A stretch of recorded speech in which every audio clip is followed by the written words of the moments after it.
السلام عليكم ورحمة الله تعالى وبركاته. دمان أصحابتا قيمها بدن كحرا جنرال كامين تكنولوجي إسكسونا قدوناكسن إن شاء الله تعالى ما أنتو حين نسل الدراسي دونا هدو الله يدمو 10 كافري طبنات ينكو برنين ويب ديزاينينكا خاصة هاي تعمل يا CSS إن شاء الله تعالى ما أنتو توبي جاين وحو هاتونا وكليا سيدا نافيجيشن الاسكو حيرو connection navigations تصالحان hore waxaynu soo baranay navigationadan sida loo soo geliyo balse waxay ahay navigationadayna kuwa refresh ah yaani marka kaliya lagu dhaho aan meel kale ku geyneynin halkan kaliya marka lagu dhaho meel kale kuma geynayaan balse maanta waxaynu baran doonaa haduu alla idmo markii kaliya lagu dhaho inay geeyaan meel kale web page kale inay geeyaan ay ku jirto contact ama xog sidoo kale login kan asigana waxaynu soo gelinay form meel iska diiwaan geliyo insha Allah waynu soo baro doonaa sida socod wanaagsan waxaynu soo kacsanay doonaa Visual Studio Code-ka kadib 10 ayaynu sii guda gali doonaa ugu horeyn waxa qasab horto inaad sameysatid file names ina foldero inaad ku soo dirtid ayaa qasab intaadan ku xirin connection ka aadan sameynin meesha connection la sameeyay la isku xiraa kaneeto anchor element href equal double quotation dhexdeed ayaa waxa la geli doonaa file name hada home ka nooma sameysna filekiisa sidoo kale contactiga aan file nooma sameysno waxaynu soo sameey doonaa file ayaan inta ku sameey doonaa kadib filekaasi aan ugu xirno ayaan waxaynu geli doonaa double quotation dhexdeeda hada waxaynu ku bilaaw doonaa contact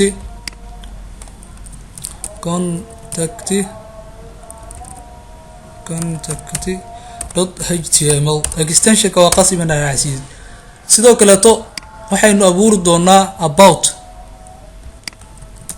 about.html sidoo kale waxaynu isla abuuri doonaa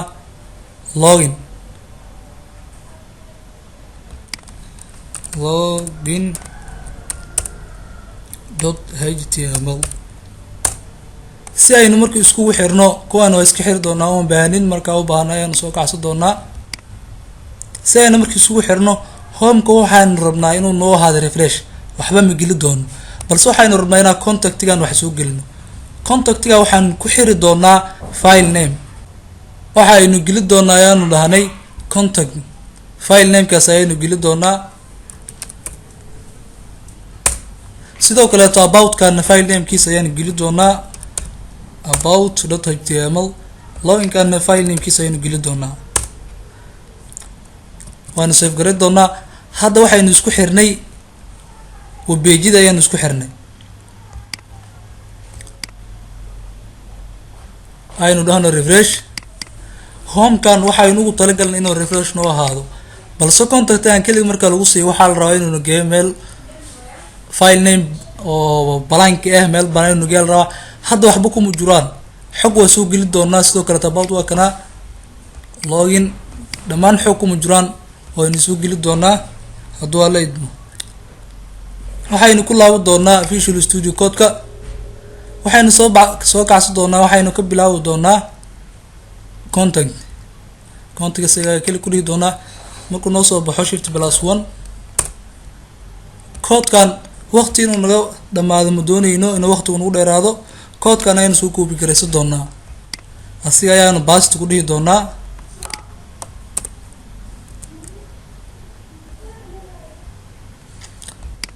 waxaanu dhan ma doonayno waxaynu rabnaa oo kaliya navigationada iyo wax yar oo aanu soo gashano navigationada kana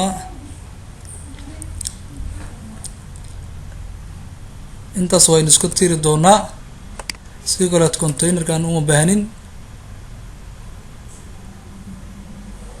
ifkan uma baahanin waxaynu soo geli doonaa hadda horta intaynu soo gelin isla aragno control s refresh home kan refresh waa dhana balse contactiga waa inuu soo gasho navigationadii hadda contactiga waxa na soo gal navigationada oo kaliya laakiin about wili soo gelin blank waa xog kale ayaynu soo geli doonaa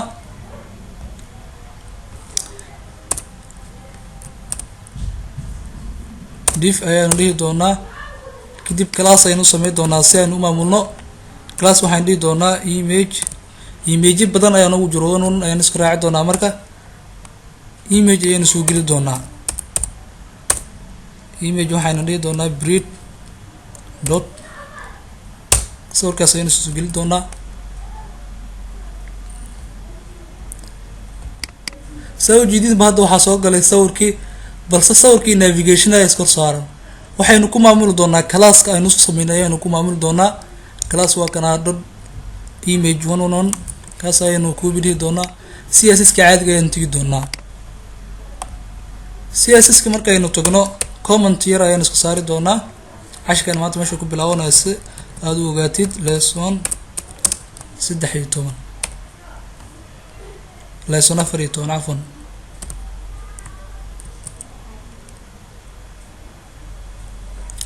kadib comment ayaynu saari doonaa.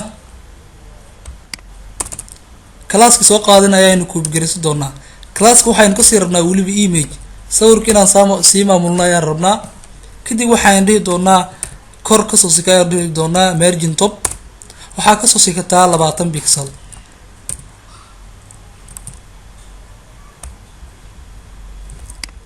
soo jidid baad wax yar u soo sikaday. tirada ayaanu badsan doonaa. meeshaan waxaan dhihi doonaa 50 pixel.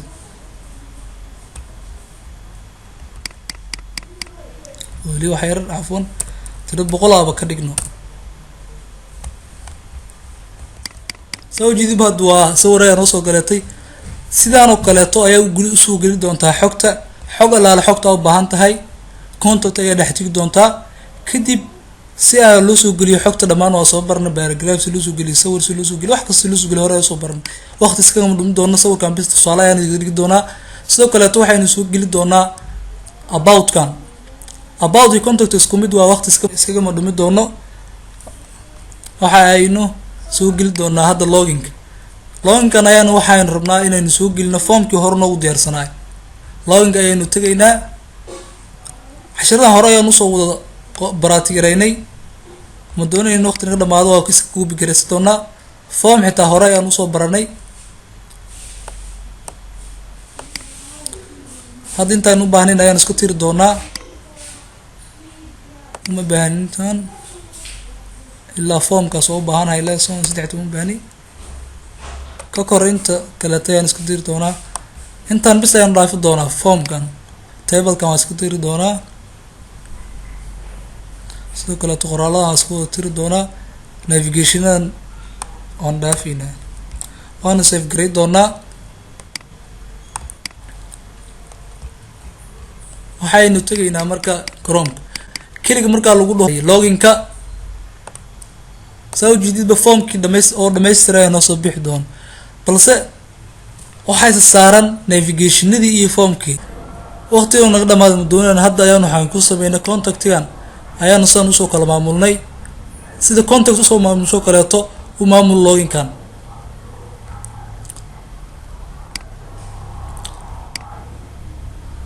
hadda contact markaan joogno waan uma laabo karno home maxaa yeelay home soo sameysanin.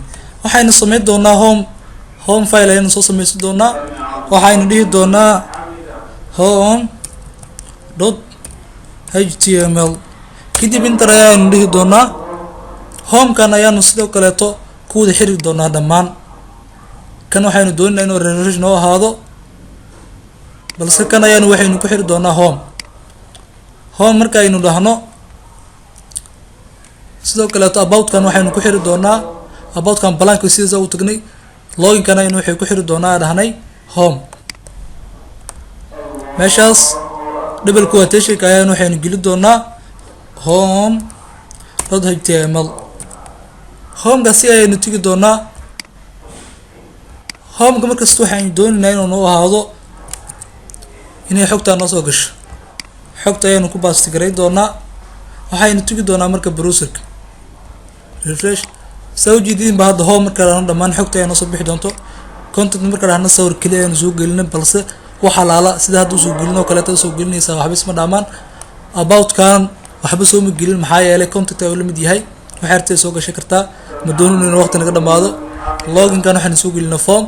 waxaynu dhahan login kan iyo waxa ahay formkan ay hoos galay waxa ku maamulnay sidaad content u maamuleynay kuwan usoo kala sakinay ma doonin in waqti noogu dhamaado sidaan u socdoona soo jidid badalo waxaynu joognaa login ayaan joognaa content waa tii karnaa home waa tii karnaa home anagu joogna content waa tii karnaa login waa tii karnaa insha Allah ta'ala maanta cashirkayna intaan ayaan kusoo gaabinayaa waad ku maasantahay daawashada muuqaalkan fadlan haddaan ugu cusub tahay channelka subscribe noo saar naguna soo biir waa ku maasantahay daawashada muuqaalkan والسلام عليكم ورحمة الله تعالى وبركاته